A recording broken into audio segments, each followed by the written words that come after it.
First things first is you have to control the narrative for your brand. PR is just organized truth. People are no longer competing just off of the name to go speak. It's like, okay, now you have something to bring to the table. You wrote for Huffington Post, you wrote for Success, you wrote for Entrepreneur. It was scary because I got banned and there was a lot of people doing reporting on me. So anybody that's ever done anything in their life and in their business, if you just organize it the correct way, you can get in a lot of these doors. For me at that point in time, it was my age. So they let me write one of them and the content was good.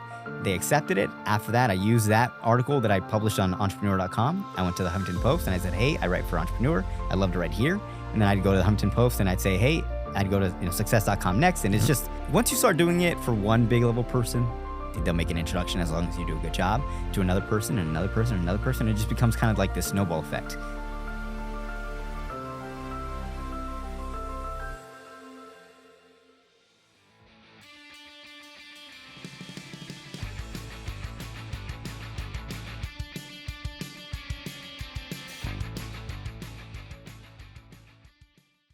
Welcome to the show, Ulyses. Thank you, dude. I appreciate you having me. So awesome. I mean, it's been, I think we met back in 2020?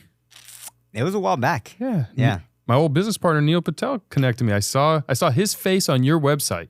Yeah. And I was looking for some press. I was looking to build a little bit more of the personal brand. I was Googling some stuff and I came across you and I was like, hey, I know that guy. So I reached out to Neil and Neil's like, oh yeah, I'll connect you. And I think he connected us for the first time and we had a conversation and you said something to me. And I think it's your personal quote. If you can control what someone sees about you, you can control what they think about you. Yeah. Did I get that right? That's 100% right. Yep. Yeah. And it was good because like Neil is one of those guys that like got me into everything. So, whenever he makes an introduction, like it's just a game changer, because like who would have thought? So when I knew him, I was like back in my high school years. So now being an entrepreneur and like anytime I get an introduction from Neil, it's like, it's just a huge thing for me, you know? I don't know if you know this, but I actually sold him I'm kind of a big deal.com. Did you really? That. Yeah. So he had that LLC for a while, right? But he didn't have the website. He didn't need the website, but he was like, hey, you should go ahead and like try to get it for me because if I try to do it, they're going to charge him a lot because it's Neil, right? But I mean, I was in high school. They're not going to charge me that much. So he bought it for me for like $5,000 and I bought it for like, I don't know, $500, $1,000. So I used to write checks to I'm Kind of a Big Deal LLC when we were partners. Yeah, that's who I would pay his cut of our deal. And I used to always joke and I'd say, when are we going to get the airplane where it says I'm kind of a big deal on the bottom of the airplane? Yeah. I mean, hopefully soon, right? Yeah, absolutely. Well, thank you for coming on. It's so awesome to have you in studio. As I think we talked about off air, the whole premise of the show is success formula that, I believe success is formulaic and successful people have a formula that they use again and again. And I've gotten to the privilege of getting to know you and watching you use your own formula for success to really disrupt a very competitive landscape. I mean, your company, Influencer Press, not only have you built your own personal brand, but you build others all over the place. Right. You get media, you help everyone get that message really into the marketplace. You've launched your own podcast. You're now a father. Yeah. So I want to open with you actually telling me have you spent time thinking about, and if you have, what are your success principles? So I definitely believe that there's a sequence of things of how they should be done. But this is more tactical and like just the PR side. If I was to talk about just very generalistic stuff, it's like, not general, but like in my day-to-day of what I actually have to do. Number one, like I was telling them outside, is like my Fridays are for me to kind of just eat a nice steak, smoke a nice cigar, get a massage, like do things that I love, that if I can get done, then it'll help me kind of wind down during the day. If I don't do that, then I'll notice I'm always like, my mind is just constantly business, and I'm constantly in that mode. But that hurts, my relationship if I'm constantly there. So I do that to wind down, and then after that, I'm with my partner, I'm with my daughter, and it's just being a new father is phenomenal. You know, it's just a love that you really can't explain until you become one, and then you see them smile. All of a sudden, right? They just love you for being who you are. You did nothing, and it's just the best feeling in the world. So that makes sense on the personal level, but at the professional level, when you launched Influencer Press, that was your first foray in entrepreneurship. Yeah. And you didn't say, I'm going to start, you basically built a PR firm, and your goal was to get influential people a lot of press. Right. And when you go to your website, influencerpress.com, the list of clients that you've had and have is extremely impressive. Thank you. So you don't just walk in. I mean, it's not like you just show up one day and that just happens. Right. Yeah. So the way that I first started out is I was very blessed because when back in the day before I started Influence Press, I was semi-interning for like Neil Patel, a mutual friend. And I would just do random shit, but I was like so happy to do it because he was like he's my idol basically. Right. And because I was doing that, it was easier for me to get an in to these publications. And back in the day, there were very few people that were actually writing for these publications like there are now. Like now there's so many people doing it. But back in the day, that was kind of uncommon. So they gave somebody like me a chance. They invited me to go write. And I first wrote for Entrepreneur, then Success.com, then Huffington Post, things like that. And someone told me, he's like, you can make easier money introducing people, being a connector, than you can be doing website design. So I didn't believe him at first. I gave it a shot with my first client. I said, hey, pay me $2,000 and I'll make you an introduction to an editor at Entrepreneur. And he paid me. That was the easiest $2,000 I ever made. Who was your first client? His name's Patrick, and I don't know his last name. Okay. Patrick Clark Kelly, one of those. Yeah. And it was like 5 minutes of work. He paid me. He paid the invoice right away. $2,000. I've never made $2,000 before. A couple $100 I would have made, doing website design. And I literally just introduced him to an editor. The editor wrote about him, and I didn't do any work except for making the connection. And having the relationship with the editor. Right. So That's the work. You did a lot of the early work. Yeah. But other than that, like I realized that, look, this is a big kind of industry for people that have a lot of money and also that are really big. So at first when I was doing it, it was because of the money for sure. But then I started getting into like, high level connections and places and, people like yourself and like, for example, active client right now is like Brandon Dawson. So, Cardone Ventures, like these guys, believe it or not, don't have press. Like, some of these guys are just so successful. He sold the company for $151 million. No press whatsoever, right?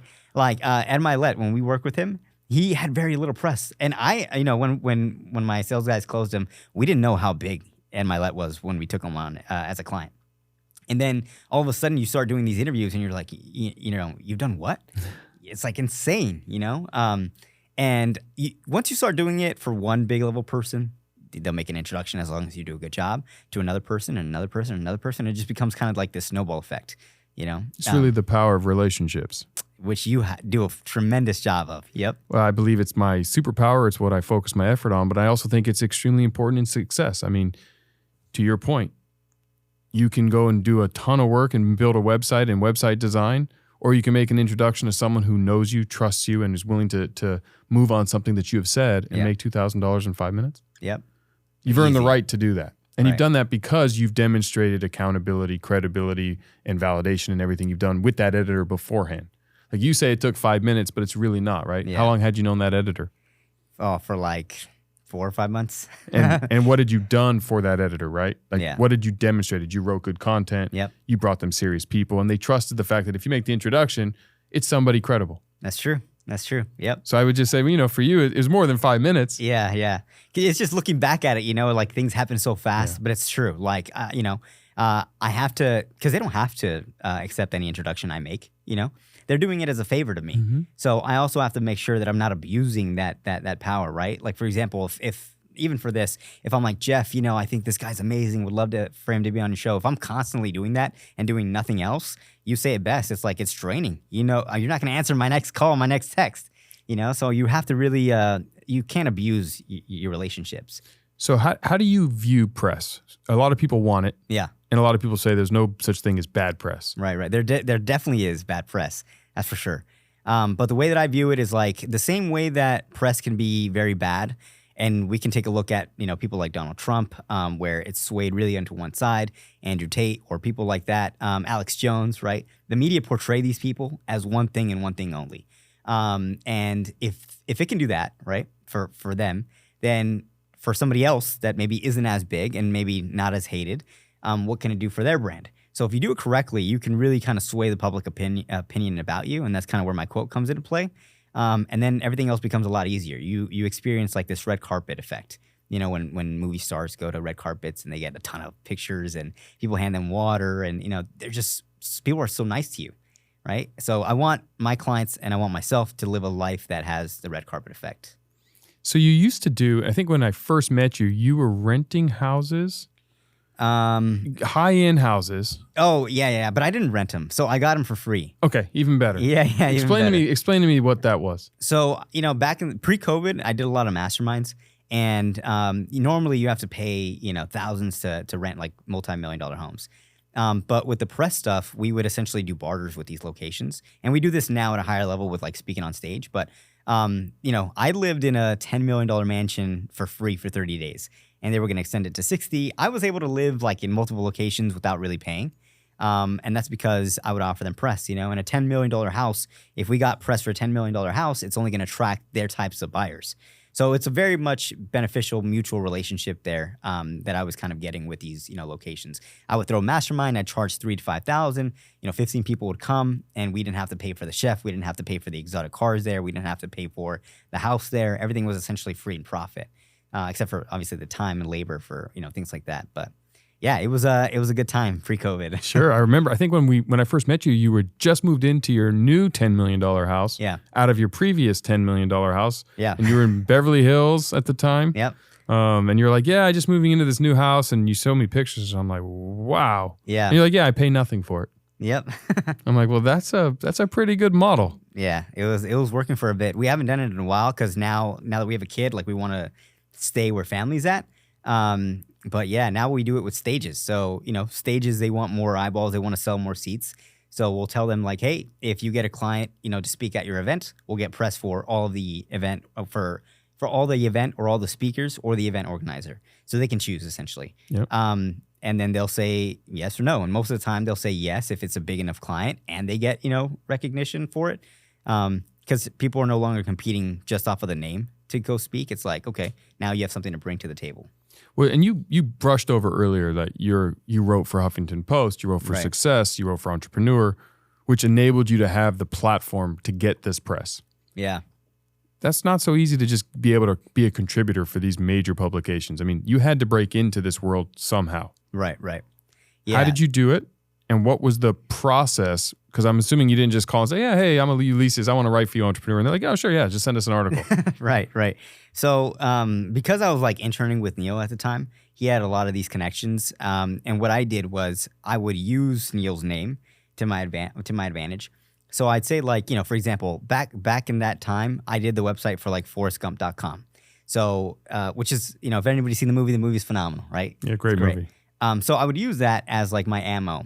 Anything that I was doing with Neil Patel, I think I was like 17, 18 when I was like interning. So I'd say like, hey, I'm working with Neil Patel. I'm interning. I'm doing X, X, and X. I'd love to write about the topic. Or I did the website for forrestgump.com at this age. I'd love to write about the topic. And I just kind of came with like some strong ammo and a unique angle. If that didn't work, what really worked at the time was interviewing high-level people. So I would interview, for example, I know this kid back in the day, he was like 17. He interviewed Mark Cuban, right? No publication is really going to say no to an interview with Mark Cuban because even for them, it's kind of hard to get. So whenever you come to these publications, you have to have something that's newsworthy, that's unique, and then also has like that spin on it. For me at that point in time, it was my age. So they let me write one of them, and the content was good. They accepted it. After that, I used that article that I published on entrepreneur.com. I went to the Huffington Post and I said, hey, I write for Entrepreneur. I'd love to write here. And then I'd go to the Huffington Post and I'd say, hey, I'd go to success.com next. And it's just zigzagging each and leveraging each thing. But the thing that got me there first was definitely Neil, using Neil's name. So what Ulyses is actually talking about, it's something I wrote in my book, and it's something I talk about in my LinkedIn course. It's called the bug light concept. And it is a phenomenal way to utilize relationship capital to accelerate yourself. Because to your point, if I do an interview or I'm working with Mark Cuban, everyone wants Mark Cuban. Yeah. They may not know Jeff Fenster yet. They may not have any idea what I do or why I'm doing it. But when I bring Mark Cuban, I can use the power of Mark Cuban to give myself that opportunity. If done effectively, you don't burn any relationships and you really can promote yourself. And that's what you did with Neil Patel. Right. I did the same thing with Neil Patel. When we were partnering with our digital marketing agency, I'm phenomenal at sales and I knew nothing about digital marketing. So I was able to use Neil Patel's name to get us into any company I wanted to. Yep. Because I would simply say, hey, this is Jeff. I'm Neil Patel's partner. We do digital marketing. We're going to come in and do a free audit for you and let you know how you can make more money online. How does that sound? Sounds great. Sign me up. Right? They let us walk in. Then I got to do what I'm great at, sales. Neil got to do what he was great at, marketing. And together we closed tons of accounts and made tons of money and helped tons of businesses all through the bug light concept. So I'm so glad you mentioned that, because if you're sitting on the sideline right now and you're like, hey, I don't know how to do it, you may know somebody influential. And if you don't, you can intern for someone influential and use that same concept. And I think that is such a great success principle that we can all use to elevate ourselves and take the elevator instead of the stairs as we're trying to break in. Yeah. Damn, dude, you say it so well. Yeah, well, I wrote about it. Yeah, that's true. But no, I think it's so critical. I mean, I've used it again and again. I actually learned the tactic from David Meltzer. David Meltzer did it with Warren Moon when they had Sports One Marketing. And so he spun up Sports One Marketing off of Warren Moon, and he taught me the bug light concept. Yeah. And then he eventually built his own brand, which is now David Meltzer brand. But that's how he used to get into all these different opportunities around the Super Bowl and around marketing. They took products and services and marketed them with sporting events. And to your point, it was like, hey, Warren Moon. Well, yeah, they want to work with Warren Moon. And all you need in life is that door to open. Yep. Once we get the door open, then you get to shine and show your skills. Exactly. And without that, it just becomes a little bit harder because people don't give you the time of day, And I had that in the beginning where I knew I could perform, but they don't know you. They don't care about you. They don't think you can. So it doesn't matter. Right. Mm-hmm. And life just becomes a little bit harder, Sure. more harder than it needs to be. Being that influencer press, someone reaches out to you, you take them on as a client, they're probably going to get a little more famous. They're going to get a little more attention.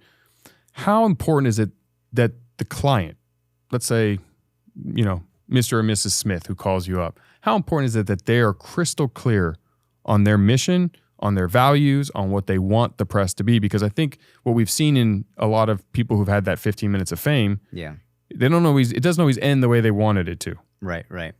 They have to, that's probably like core number one, because you can do a lot of press and you can, come on shows and things like that. But if you really don't know what your end goal is, then you just have a lot of press and that's it. And what happens is it just becomes like this placeholder, like this trophy and just an ego booster. Like, oh yeah, I've been on this show. I've been on Forbes. I've been on Inc. And that's it, and then everybody will just remember it as that and it just kind of dies. So if you know your core mission or what you're trying to accomplish, then it's a lot easier to kind of attack that, from all different angles. But without it, it's just, you're on a ship that's going nowhere. So how has press changed post-COVID and now that everyone is, it used to be, first time I got interviewed for Entrepreneur, I was like, oh my God, interviewed for Huge Entrepreneur. deal. Yeah. Now it's like, Entrepreneur. No offense, Entrepreneur, but it became that. It did. And it did because a lot of these places, so like before they started allowing people to pay to write there was a lot of pay to play that was happening. And that's actually how I got banned from a lot of those publications like a long time ago. Wait. How did you get banned? So I got banned because I was doing things incorrectly. And incorrectly basically means this: you can't pay writers, you can't bribe them, and you can't bring them gifts. So if you were a journalist and I came here with a gift for you, automatically I'd get banned, which is kind of stupid. But hey, the rules are the rules, right? Sure. And I was naive at the time. And to me, I'm like, dude, it's a win-win situation. Client pays me $5,000. I pay the writer $2,000. I keep $3,000. He gets his article. We all win. Where's the issue? Yeah, your arbitrage makes sense. Yeah. The issue is it's biased. You just got paid $3,000. You're going to make him look really good, right? And that's not journalism. So, I agree. How old were you when you got banned? I was like 17, 18 probably. Yeah, okay. So, you were young. You didn't know better. I got a slap on the wrist, which is, thank God. But it was scary because I got banned and there was a lot of people doing reporting on me. So, and I don't know how true this part is, but one of the reporters said that the FTC or SE, one of those was like looking into me at the time. And I'm like, what the hell? Like, I'm just a kid that just came out of college. Like, I'm just trying to, do well. But yeah, so I did lose a lot of my connections at that time and I had to rebuild everything back up. And obviously clients didn't want to work with me for the rep that I had. So it took me about 6 months of doing everything correctly to kind of get a client again and do everything the correct way. Now, obviously here we are, but I was very lucky that nothing else happened because they definitely gave me a slap on the wrist. Hey, fitness fans, ready to crush your fitness goals? Make your move to EOS Fitness, where becoming a member starts at just $9.99 a month. Gyms are open 24/7 and packed with the latest gym equipment to keep your workouts fresh. What are you waiting for? Give them a call, drop by, or hit up jefffenster.com/EOS to join. EOS Fitness, better gym, better price. Now, let's get after those goals. Yeah. So, I'm sorry, and I pivoted on you. So, how the PR world, though, it has definitely changed. Yeah. From, back when I first met you to today. Everyone has a podcast now. There's a ton of them. Yeah. The opportunities for media it's more available, but they're less meaningful. They're less impactful. There's obviously, you go on the Joe Rogan show, it's a major win. Right. Yeah. So I think now it's all about sequence and how you use it. So there's a lot of things that, people do. Everybody, it's almost as if everybody has the tangibles already. People have the podcast. People have spoken on a couple of stages. People have gotten the articles. But that's it. Like that's the only thing that's which is what I'm grateful for, because it's become so saturated that you really have to have a skill now to kind of stand out, right? To make it meaningful. So like now we use it as a marketing channel. Very rarely is PR seen as a marketing channel. It's seen as like a branding thing, not an ROI thing. But now, if you do it correctly, if you do it in sequence, if you actually have systems in place, you can generate revenue from doing stuff like this, from getting an article placement. But it has become saturated because I feel like so many people are selling placements. People get so many DMs about that. And then what else? Oh, and then the publications are also charging. So you can go to Forbes Councils, you can go to Entrepreneur Leadership Network, you can go to like Rolling Stone Culture Council, Fast Company Execs. All of these places, they're basically licenses with these publications, and you can pay to write there. So like Forbes Councils, I think it's like 3,000 some. I know Entrepreneur Leadership Network is 3,000 a year. So so what you're saying is I could pay them $3,000 and then I get to write for Entrepreneur. Yep. You and can then write I there get to 4 say times a I month. write for Entrepreneur. Exactly. So I'm paying to have that title. Yep, which kind of lowers the credibility now, right? Same thing that's happening with Meta, right? Back in the day, Instagram verification and all that was like super powerful. Everybody wanted it. And then now it's $12 a month, So it's like you have to really, which I like, because you now actually have to have a skill. You actually now have to be credible. You can't just play on the same field as everybody else by buying your way into that, right? Well, you can for $12, right? Yes, you can buy into that, but now because everybody can, now the new level is something else. Yes. Yes. So, which is good. The cream will business. rise. Yeah. Well, so in that same vanity, you mentioned sequence. Yeah. What is the right sequence? Great question. So I'm going to get a little bit like nerdy. Please. Okay.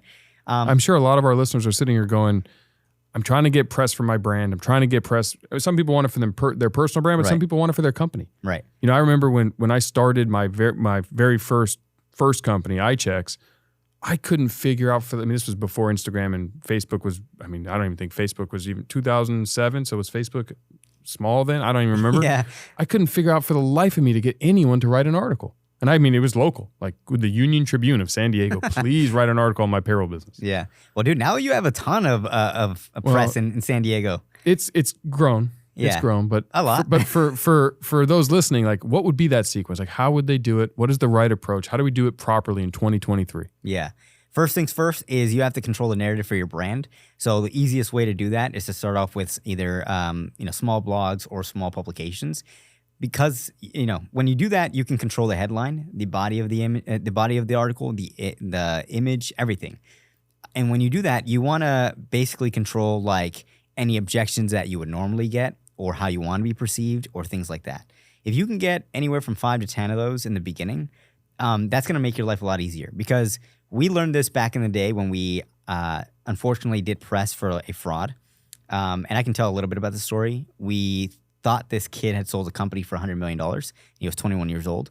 The reason why we didn't vet him correctly is because he showed me a check that he was going to give my business $3 million.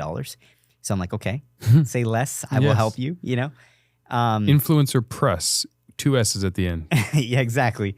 And we didn't vet him correctly. And when we tried to get him press initially, they said, where's your proof? Right? Where's your proof? So we had to come up with a different way to manufacture proof. So what we did is we got a lot of these small blogs stating exactly that he sold a company for $100 million. So now when we went back, everywhere they looked, because if you can rank for your name with that, it's only going to reinforce the same idea that a company is coming out to you with a story that a kid sold his company for $100 million. Everywhere you look, it says the same thing. There's no reason to vet it, right? So once you do that, and that's unethically, but once you do it correctly for your business, then you can go to like bigger podcasts. You can say, hey, I did this for my business. I did this. PR is just organized truth. So anybody that's ever done anything in their life and in their business, if you just organize it the correct way, you can get it. You can get in a lot of these doors. PR is organized truth. I've never heard it said like that. Yeah, because most of the time you're trying to amplify things, but you have to do it correctly. Yeah. Because not everything is newsworthy. Sure. Right? Well, most things aren't. Yeah, most things are not newsworthy, right? But yeah, once you do that, you have that initial ammo and what I call like the pillar pieces. Then you can go to these big level shows because they're going to ask for again references or anything like that. Well, you have that. You can go to these big publications and you have these references. But the key here is you created those references, right? You articulated exactly what you wanted that person to see about you, which then can only mean one thing, right? If they have a bullshit meter, which they are, well, you have 9 other pieces that say the exact same thing. Well, that bullshit meter is going to go down, right? So you just kind of have to, you have to do certain things in a sequence and, zigzag your way up. So that first sequence, getting those small publications. Yeah. Someone's listening. They have their company. They're trying to get some press for it. What's the 1 or 2 things that you would recommend that they do right now so they can start getting that? Because it's hard to go from it's chicken and egg. Like it takes a few to get a few, but you need to get those first few. Right. So I'll say one thing really quickly before I'll tell you exactly where. One of the things that you should look at in these pillar articles is what are common objections that you normally get. So the best salespeople know their objections by heart. They know exactly what's going to come up on the call. They know exactly how to talk their way through it or whatever. And even more, I'll say this is what I made a fortune doing this. Is I would address the objection before you do. Right. And I'm sure you're going to think this, and this. And then I would answer it. And you've taken the steam out of the objection long before you ever got it. Exactly, 100%. And that's what you're doing with these articles. You're saying, hey, I know I'm going to get these objections. So if I can eliminate them, not by saying them, but by having a third-party credible site say them, then I'm already one step ahead, right? Right. So think about things that usually give you a door that, that's just kind of hard to open. And once you kind of identify those, then you should go after some of these places. And I'll tell you some of these places that you can go on. Thrive Global is one of them. Super. Ariana Huffington is the founder of that. There's other places like Disrupt. There's other places like Medium. There's plenty of sites that are free to use that you can start there, right? Free to use meaning I can go write a feature on Everbowl if I want to. Exactly, and not have to pay a dime. And they'll post it? Yep. So now at least I have some media. Exactly. Yep. You can do that on Medium, and I'm pretty sure you can do that on Thrive Global. It's just free. And if you want, I can come up with a list and then have. I would love it, and we can share it because I think a lot of our audience is college age, and we also have a lot of aspiring entrepreneurs and business leaders that are struggling because they're great at what they do, but the media, the press side, that's a hard roadblock. Yeah. I struggled with it for years. So I can only imagine. Yes, if we can provide that resource, I think it'd be great for the community. We'll do that. Yeah.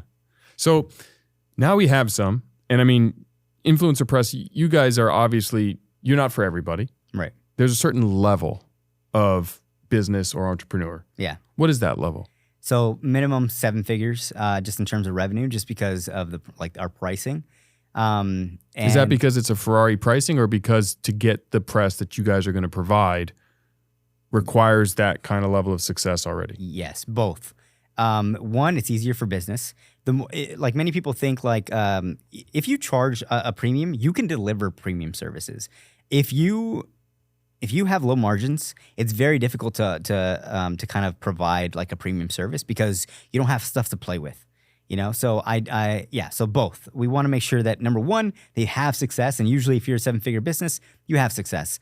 And then number two, we want to make sure that we can charge enough to be able to give you enough. Because if I'm only charging you, maybe like $500 or so, I can only get you the free stuff in order to make a margin, right? Because I still have to have client fulfillment. I still have to have sales that I have to give, portion to. I still have to do finances, taxes, right?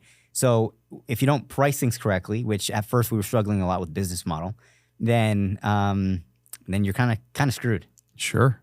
Yeah. Sure. So and then in addition to influencer press and helping others, I mean, you've done this remarkably well for yourself. I mean, you speak on stages and I've seen you individually, your personal brand explode. Thank you. So you're actually doing the same steps for yourself. Right. and in turn, you're using that for top of funnel for influencer press. Yes. Am I saying that right? Yeah, you are. Yeah. I just came back. Like we were in Vegas. I had no idea you were going to be at that show. So a couple of days ago, I was being interviewed on a show, and I'm about to go in, and who walks in to be interviewed right after me? Ulyses. So we got to say what's up in Vegas a couple of days ago. Yep.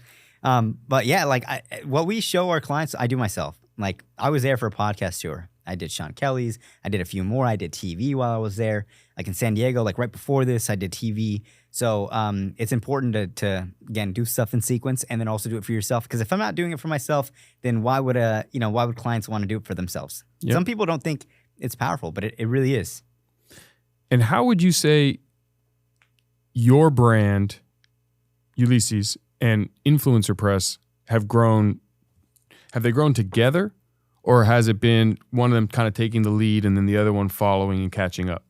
It was definitely me leading and then the business next. Because what I noticed was whenever you start working with high-level people, they refer you. But because they referred you, you are now the person that they look to for updates or for things like that, right? So, but in order to grow a business, you can't have that. Like I can't be the client fulfillment person, right, for everybody.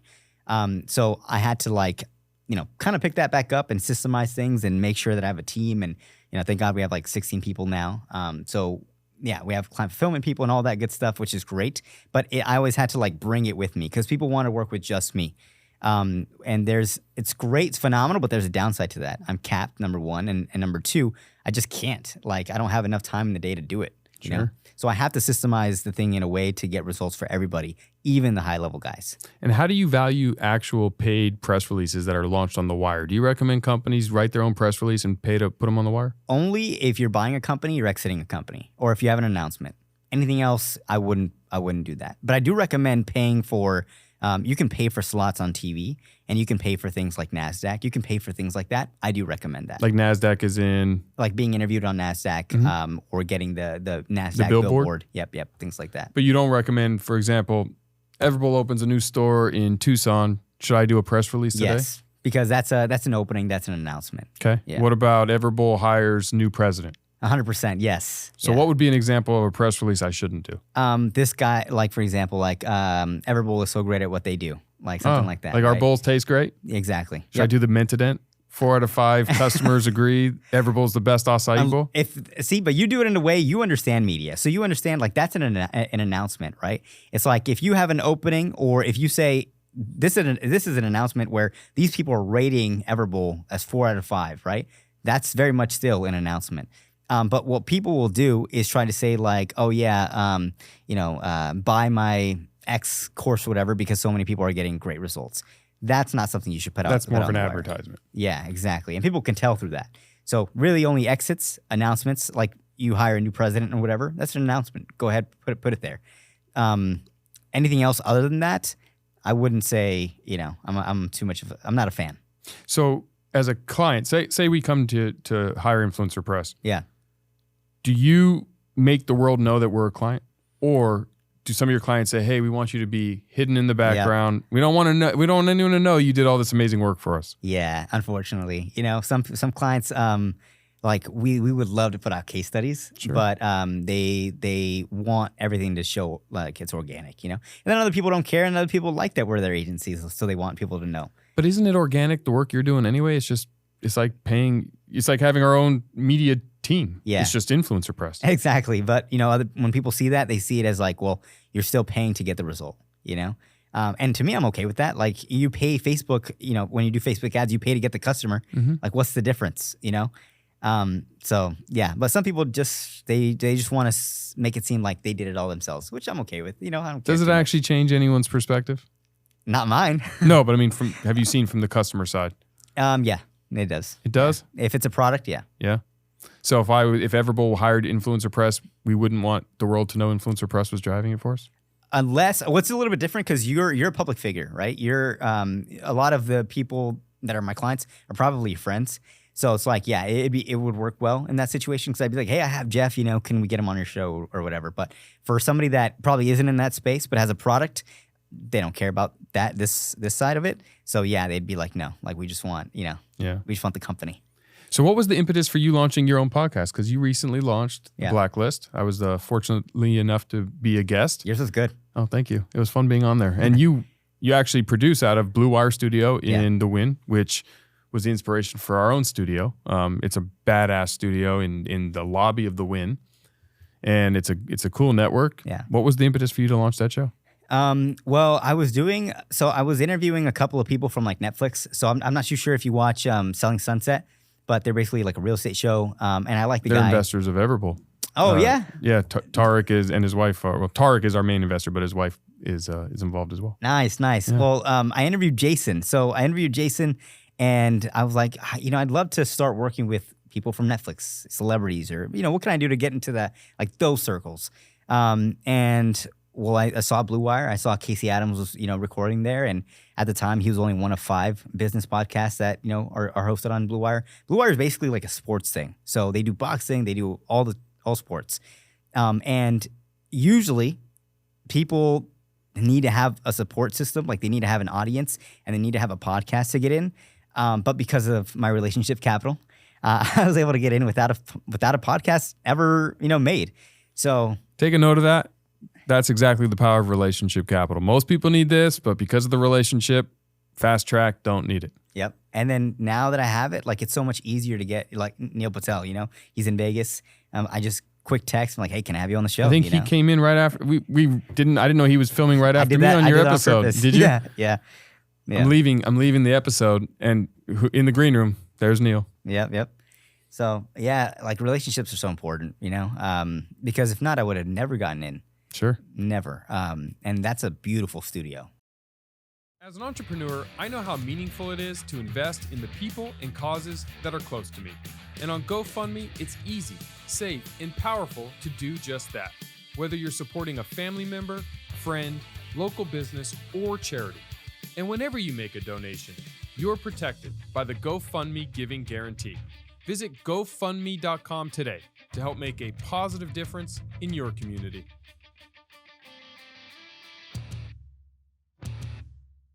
So you're launching The Blacklist. Yeah. So the impetus was to get into Netflix.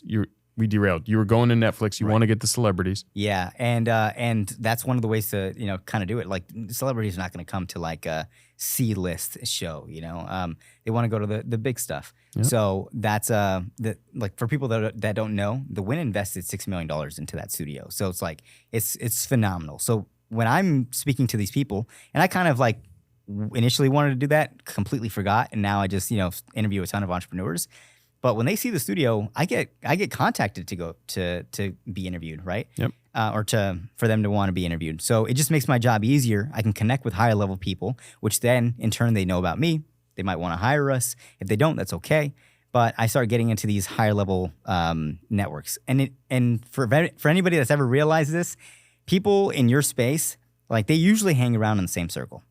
Dan hangs around with the same people. You hang around with the same people, and it's usually a lot of people at the top. In order to kind of get there, you have to be kind of invited, or you have to be someone of like that public figure status. So getting something like that will just kind of propel me a little bit more that way, right? I mean, it's true. It might be subconscious, but I get asked to be on a lot of shows. For me to travel to go, yeah, it's hard. If I've never heard of the show and I don't know the person, I'm more likely to not want to do it. And I'm struggling with that now that I have my own show and I'm requiring everyone to come here. Yeah. I'm not going to do a Zoom. Yeah. And so I'm feeling it like as I'm trying to get Shaq to come on the show. Yeah. Will he do a Zoom? Yes. Can I come to him? Sure. But to get him to come here, you need to have something. Exactly. And that's kind of why when I left your studio, I brought Eric from our COO and I said, hey, we need our studio to be like this. Yeah, and he said he did it in 3 weeks. Yeah, you guys move fast. Well, WeBuild. So WeBuild builds everything. So yeah, we built the studio. I mean, the thing that took us the longest was the soundproof door and the soundproof windows. Yeah.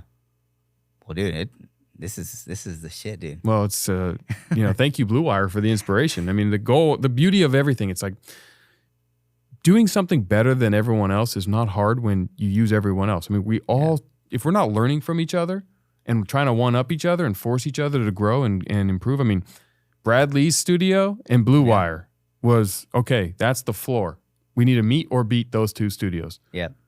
And funny enough, I was just in Vegas at Brad's studio, and Brad says, I want to redo my studio. And so he's coming out here in a couple of weeks, and Weeble's going to hopefully redo his studio because it's a little older. Yeah. He's got to up his game. Yeah. Sorry, Brad. We're challenging you now. Do better than this one. He's had it for years. I know. You know? It was so cool the first time I went on his show in that studio. I was like, oh. There was like no other studio in town like that. Like it. Not even at the Wynn. His was the place. Yes. Yeah. And he didn't open it to everybody. Nope. Just his Lightspeed clients. Yeah. Which was it's just a great top of funnel thing to do. Oh yeah, when I went, if anybody that's ever gone to Bradley's show, when you go, he tries to sell you on Lightspeed. Oh, I bought Lightspeed. Yeah, exactly. Fun fact, I bought Lightspeed in 2019, I think. I think it was there in 2019. Yeah.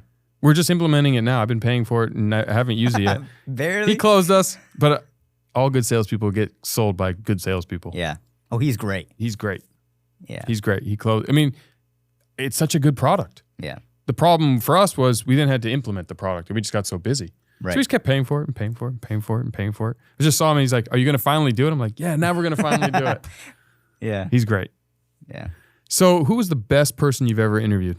Man, you're putting me on the And spot, by best, dude. I don't mean like Jeff. Jeff Fenster, for sure. No, seriously. Who's your, let's go, not best.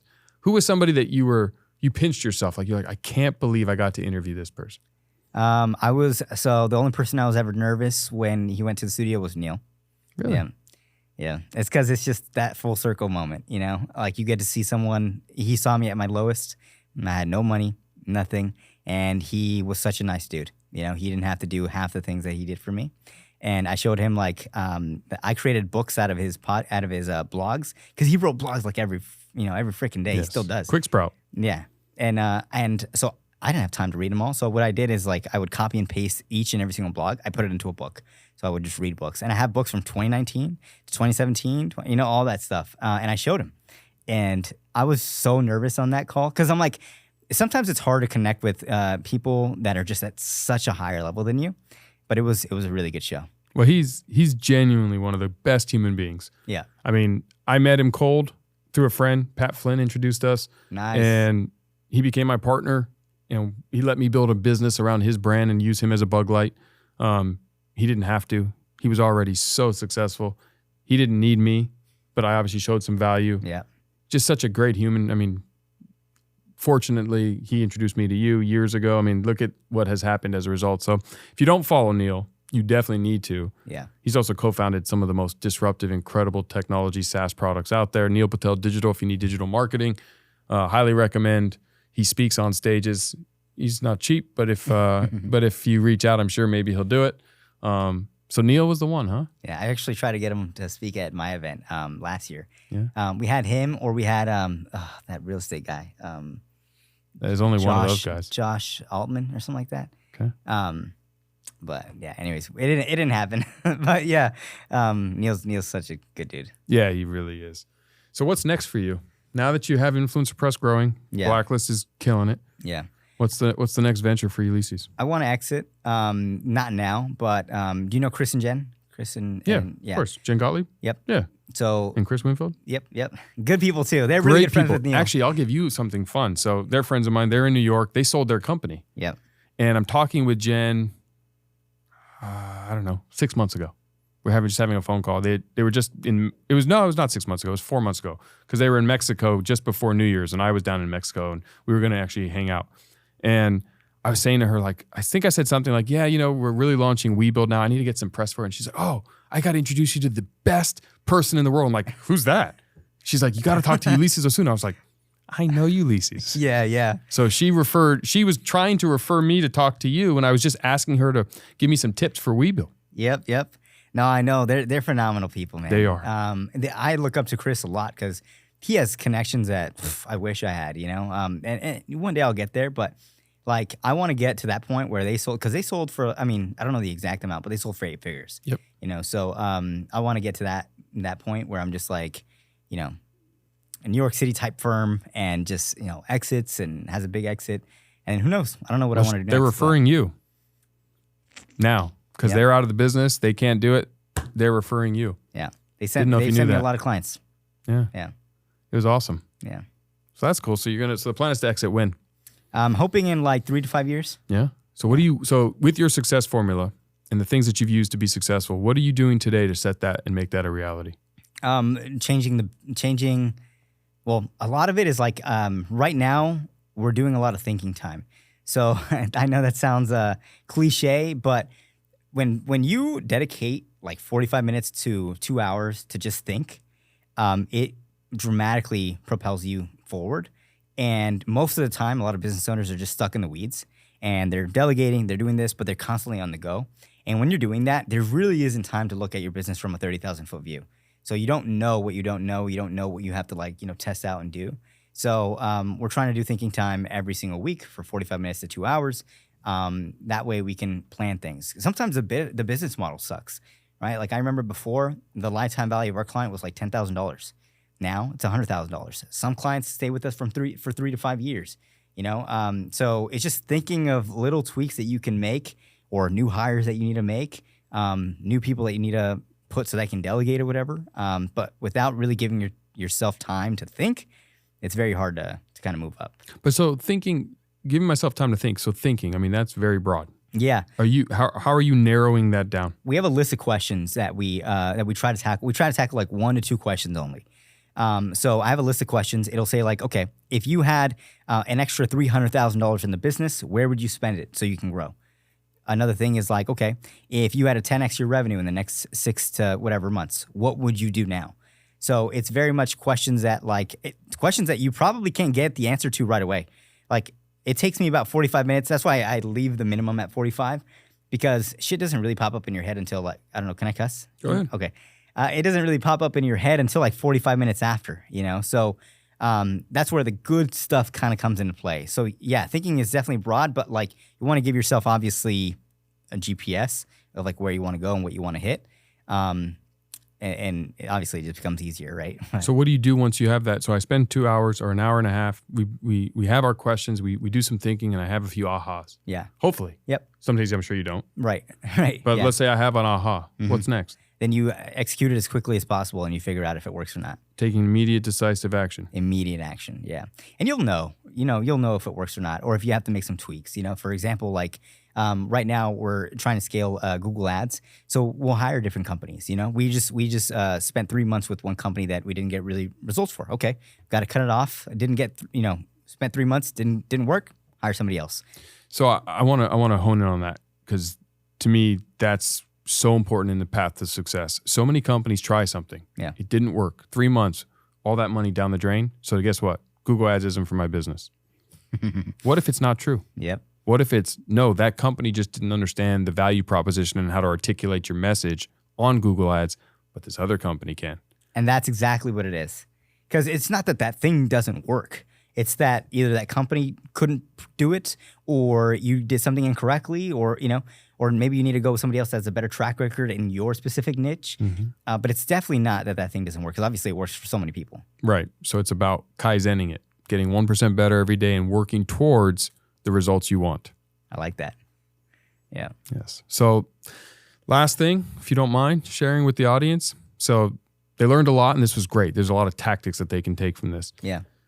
They're unsure maybe on exactly how they're going to break in, but they have some smaller publications that they can, go and write for, get that initial bit going. Yeah. And I think you said, and I don't want to butcher it because it was so brilliant, but you said press is organized truth. Yes. Do you have a worksheet or something that you do when you onboard a client to help organize their truth for them so they can rattle it off? Yeah, there's a few things. And do I look at the camera? Sure. All right. So there's a few things that you can do. Number one, you have to take a look at, if you were going to make your life easier, and out of everything that you've ever done, what will give you an in? Because sometimes people want to lead with something, but it's not what's going to get them the in. So you have to think about that for yourself. Number two, how can you control the narrative? So once you know exactly what that thing is, it's going to make your life easier and get you into all these doors. Number two is, how can I position it in a way where it's a no-brainer for everybody else? And then number three is basically now figuring out the outlets and stuff like that you kind of want to go for. But the first two, the most important. Again, press is all about making your life easier, so that way you can experience the red carpet effect and do stuff like this. How many tattoos do you have? Too many. Too many? Yeah, to the point where like my parents are like, you can't get any more. Do you draw them yourself? No. I wish. Yeah. Okay. Well, Ulyses, man, thank you so much for coming on. As always, it's always fun to hang out with you. It's great to see you. I learned a lot from you. I'm watching you. I'm implementing things on the side. If you don't have a firm, I recommend you reach out to Ulyses and Influencer Press. I can validate everything they do is on the up and up. He works with some of my friends. He's great. I work with him.